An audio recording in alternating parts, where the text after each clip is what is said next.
Salut tout le monde et bienvenue sur Créativité, le podcast qui parle un peu de thé mais surtout de création. Je m'appelle Karel, dans la vie je suis dessinatrice, illustratrice, autrice de romans et je travaille depuis plus de 15 ans dans le cinéma d'animation.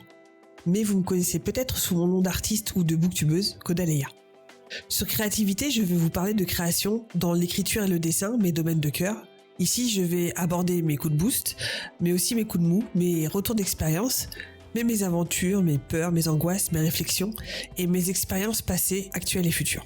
Vous pouvez d'ores et déjà retrouver ce podcast sur Instagram, sur le compte créativité.podcast, donc créativité, T-H-E à la fin, et le tout sans accent. Mais ne vous inquiétez pas, tous les liens seront dans les notes de l'épisode. En attendant, prenez une bonne boisson chaude et bonne écoute. Salut tout le monde et bienvenue dans ce nouvel épisode. Alors j'espère que vous allez bien, on est lundi aujourd'hui, je m'attaque à ce deuxième épisode de ce podcast Créativité. Mon thé du jour, il s'appelle Secret des Anges, c'est de la Maison Bourgeon, ouais c'est ça. Maison Bourgeon, c'est au thé vert et thé blanc et la papaye ananas confit, fleur de souci et des bleuets. Et ma foi, écoutez, il est très frais, il est très fruité et franchement il est nickel pour le printemps qui j'espère va bientôt arriver. Alors aujourd'hui, je vais m'attaquer à une série d'épisodes qui m'importe beaucoup puisque je vais vous parler de mon roman actuel qui s'appelle L'Oiseau de Feu. Alors pour l'instant, dans L'Oiseau de Feu, j'en suis en pleine période de correction, mais je me suis dit que ça pouvait être intéressant de revenir avec vous sur comment ce roman-là est né et dans quelles conditions. Alors déjà, on va faire un petit point contexte. Je vais le remettre dans la chronologie pour vous expliquer d'où il vient. L'Oiseau de Feu est mon deuxième roman, après donc la saga Versipellis, ou du moins le premier tome de la saga de Versipellis, sur lequel j'avais passé vraiment beaucoup de temps et sur lequel j'avais littéralement appris à écrire, ce que je continue à apprendre pour être honnête. Et comme Versipellis, donc le premier tome que j'ai écrit qui s'appelle Lune de sang, était donc un premier tome de saga fantasy, je me suis vite rendu compte que même si c'est une saga fantasy que j'adore et que je vais continuer d'ailleurs à écrire après avoir terminé L'Oiseau de Feu, c'est une saga qui me tient énormément à cœur, je sais pertinemment que c'est une saga qui est très très difficile à placer en maison d'édition, surtout quand on est primo-écrivain comme moi, puisque en fait, à part une nouvelle que j'ai publiée, je n'ai rien publié comme roman. Et je sais que c'est un peu un pari, qu'il faut trouver un éditeur très emballé, surtout par le projet. Et je sais aussi que donc après le Covid, etc., même avant, mais en tout cas encore plus après le Covid, commencer une carrière d'écrivain, c'est beaucoup plus simple de commencer à part un one-shot, donc c'est-à-dire un tome unique, un roman unique, pour mettre le pied dans la porte des maisons d'édition. Donc après avoir terminé le tome 1 de Versipellis, au lieu de continuer, je me suis dit que c'était le moment de me mettre à ce deuxième roman qui donc se passe dans un univers qui n'a absolument rien à voir. Et c'était aussi dans une optique assez particulière puisque je voulais mettre en œuvre tout ce que j'avais appris pendant l'écriture donc du tome 1 de Versipellis, tout ce que j'avais appris que je n'avais pas pu appliquer pendant cette écriture-là, par exemple la méthode flocon, par exemple d'autres méthodes d'organisation. Et donc je voulais utiliser ça, tout ce que j'avais appris pour ce deuxième roman. Et c'était également pour me prouver que j'étais capable d'écrire autre chose que Versipellis, autre chose que dans cet univers-là en particulier. Quand on est dans un projet aussi longtemps que ça, on a l'impression que recommencer de zéro, c'est vraiment impossible et qu'on n'y arrivera pas. Et à côté de ça, il y a ça aussi pour comprendre le contexte, c'est que je sortais à peine d'une expérience professionnelle assez compliquée, dont je pense que je reviendrai plus tard dans un épisode ultérieur. Mais ce roman-là, et cette écriture de ce roman a été un peu cathartique d'une part, et une façon de me guérir de ce traumatisme post-expérience professionnelle. Alors, L'Oiseau de Feu, c'est quoi ? Donc, c'est un roman uchronique qui se passe dans un 19e siècle changé, on va dire.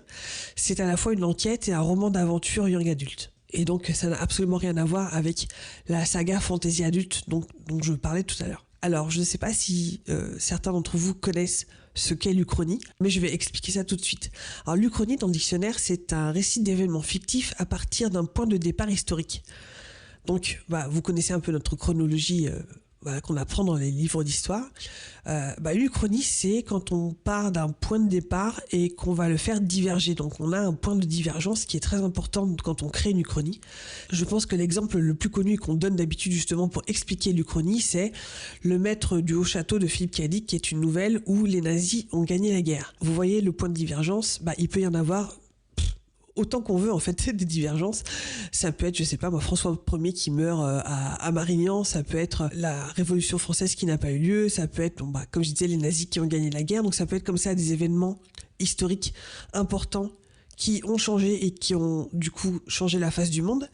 Mais ça peut être aussi des changements historiques, mais à l'échelle d'une vie. Ça peut être quelqu'un qui est par exemple qui est décédé alors qu'il ne devait pas, ou l'inverse, qui a survécu à un épisode auquel il ne devait pas survivre à la base. Ou carrément, ça peut être au niveau d'une vie, comme je disais, ça peut être quelqu'un qui s'est marié avec une personne plutôt qu'un autre et donc qui a eu une vie complètement différente. Donc il peut y avoir aussi des échelles complètement différentes.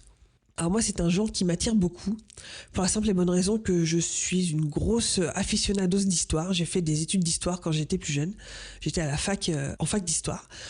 Et ça a toujours été quelque chose qui m'a passionné. Et voilà, le fait qu'on puisse, alors je dirais pas manipuler l'histoire, mais en fait utiliser l'histoire et toutes ses possibilités justement pour créer quelque chose de nouveau, quelque chose qui n'a jamais été fait. Et ça peut aussi pousser à avoir des réflexions autour de l'événement historique, de ce que ça peut entraîner. Et ça ouvre le champ des possibles d'une manière qui est absolument presque vertigineuse. Alors dans mon cas, ça faisait longtemps que je voulais me frotter à une uchronie.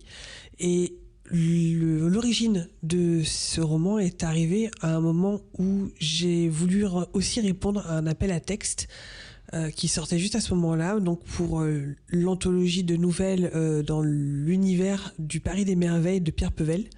Alors là, qui est plutôt on va dire de l'uchronie fantasy qui se passe à la Belle Époque. Et donc j'avais commencé à travailler dessus, donc sur une nouvelle que j'avais proposée à l'appel à texte. Et malheureusement, ce texte n'a pas été retenu, mais il m'a mis le pied à l'étrier. Il m'a donné envie de continuer. Alors à la base, ce que j'avais voulu faire, c'était reprendre des éléments justement de ce texte, de cette nouvelle qui au final n'a pas vu le jour, et puis voir un petit peu ce que je pouvais en faire à partir d'autres éléments que j'avais envie de développer, de pouvoir y mélanger des choses que je voulais justement y voir, des inspirations comme par exemple les œufs Fabergé. Donc ce sont des œufs décorés, enfin pas des œufs de poule, mais je veux dire des créations de joailliers et d'horlogers donc qui ont été créés par je sais plus comment il s'appelle, par Monsieur Fabergé. C'était pour l'empereur de Russie, donc qui offrait ça à sa femme chaque année à Pâques. Et donc ce sont des œufs qui sont extrêmement travaillés, qui sont très décorés, etc. On en connaît un petit peu. Il y en a quelques-uns qui nous sont arrivés jusqu'à nous. J'étais très inspirée aussi par l'Orient Express, qui est un train mythique que je trouve absolument fabuleux et fascinant. Voilà, je voulais faire quelque chose dans le 19e siècle. Et en fait, à la base, je ne savais pas du tout qu'est-ce que je voulais raconter comme histoire. Et c'est là que j'ai commencé à brainstormer. Donc je savais que je voulais partir sur un roman young adulte. Je savais que je voulais partir sur un roman, on va dire, d'environ 100 000 mots. C'était vraiment l'objectif que je m'étais donné. Et en fait, à partir de là, je suis allée dans un salon de thé avec des crayons, des feuilles, etc. Et j'ai voulu mettre à plat plusieurs idées qui me venaient, des trucs que j'avais peut-être envie de développer. Alors, ce sont juste des idées ou des thèmes. Et sur les 3-4 que j'ai sortis comme ça, il y en a une qui m'a beaucoup plus attiré que les autres. Et c'est cette idée qui est devenue plus tard donc ce roman L'Oiseau de Feu. Alors ce que je voulais, c'était deux héroïnes que tout oppose au niveau caractère, au niveau de la classe sociale. Alors ce que je voulais comme point de divergence au niveau uchronique, c'était en fait un truc qui m'a... en y repensant, ça me fait rire. C'était quelque chose qui me taraudait et qui me trottait dans la tête en fait quand j'étais plus jeune. Donc j'ai toujours cru, pendant pas mal de temps avant justement de voir que dans mes livres d'histoire, en fait c'était une idée fausse.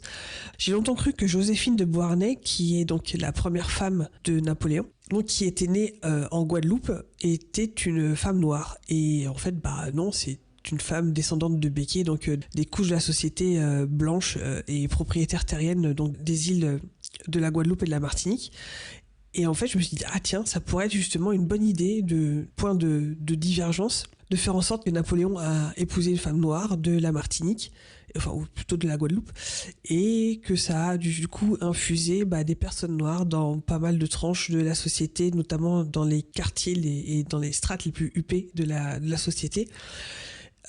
Et de voir justement qu'est-ce que ça pouvait donner. Je voulais vraiment avoir au moins une de mes héroïnes à la peau noire parce que c'était quelque chose qui me tenait vraiment à cœur de rajouter plus de diversité et de voir ce que pouvait être le quotidien d'une aristocrate noire à l'époque, donc à la fin du 19e siècle. Ce qui m'intéressait aussi dans ce roman, petit à petit, ce que j'ai découvert, ce que je voulais, c'était vraiment faire un roman d'aventure avec des personnages féminins au premier plan. Donc 2 héroïnes que tout oppose et qui vont devoir surmonter leurs différends et leurs différences pour s'allier pour un but commun, un but plus haut, on va dire. Et voilà, je voulais un roman d'aventure au féminin, vraiment plein de rebondissements. Je voulais des enquêtes, je voulais quelque chose de relevé, d'entraînant, etc.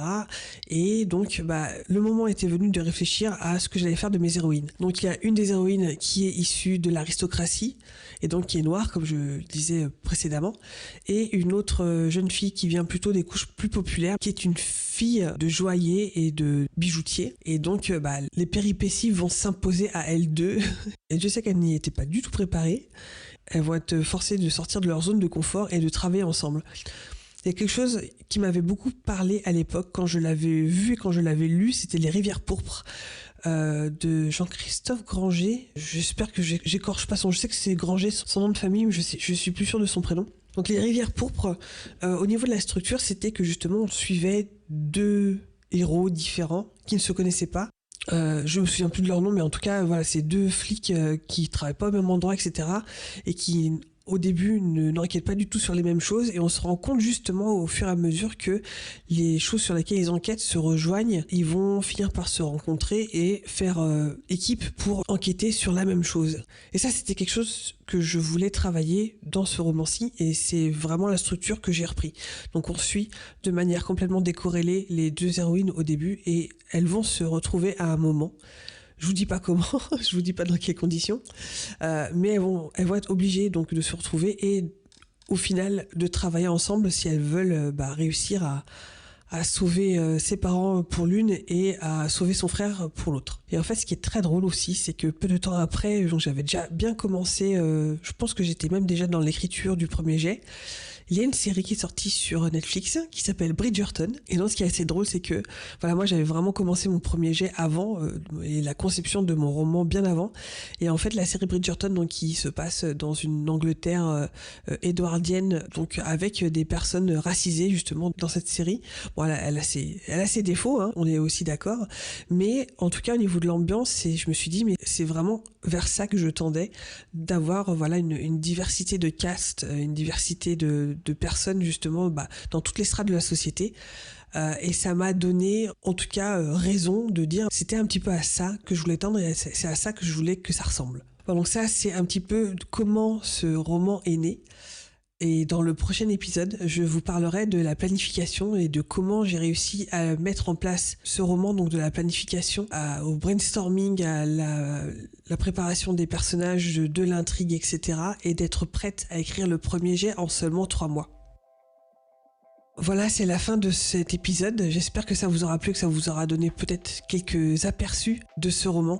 Alors, vous pouvez retrouver ce podcast donc sur toutes vos applis de podcast préférés. Et vous pouvez aussi le retrouver sur son compte Instagram personnel, donc c'est créativité.podcast, créativité THE à la fin. Alors sinon, vous pouvez aussi me retrouver sur mes réseaux à moi, donc à Kodaleya, donc sur Instagram, sur Twitter, sur Twitch, sur YouTube, etc. Vous pouvez retrouver ou alors mon compte écriture ou alors sur mon compte artistique. Alors si vous avez envie de me soutenir aussi, vous pouvez me rejoindre sur Patreon. C'est là que je poste des dessins en avant-première, mais aussi tous les podcasts ici que vous retrouverez là-bas en avant-première, ainsi que des épisodes exclusifs que je ferai spécialement pour Patreon. En attendant, je vous dis à la semaine prochaine, et d'ici là, créez avec passion. Bye bye.